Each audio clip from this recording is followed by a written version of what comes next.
सवाल आपका बहुत ही आसान है अगर आपको क्वाड्रेटिक इक्वेशन द्विघात समीकरण का बेसिक आपको पता है, ठीक है ना। देखो द्विघात समीकरण मतलब जिसकी पावर आपकी 2 हो वही आपकी द्विघात समीकरण होती है क्वाड्रेटिक इक्वेशन, ठीक है ना। देखो यहाँ पे एक इक्वेशन है आपके पास ax² प्लस में bx प्लस में c बराबर आपका 0। तो अगर आपसे रूट्स का एडिशन पूछे मतलब मूलों का योगफल आपसे पूछे तो वो होता है -b/a, और जो मूलों का गुणनफल होता है, रूट्स का जो मल्टीप्लीकेशन होता है वो आपका c/a होता है, ठीक है ना।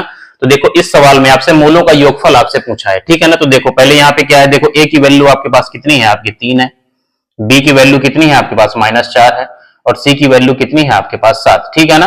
तो मूलों का योगफल आपसे पूछा है मतलब अल्फा प्लस बीटा की वैल्यू आपसे पूछा है, तो क्या होता है -b/a, तो क्या हो जाएगा माइनस ब्रैकेट में b की वैल्यू आपके पास -4 है और डिवाइड बाई a की वैल्यू आपके पास 3 है। तो इसको आप सॉल्व करिए तो कितना हो गया, 4/3 आपका आंसर हो जाएगा, ठीक है ना।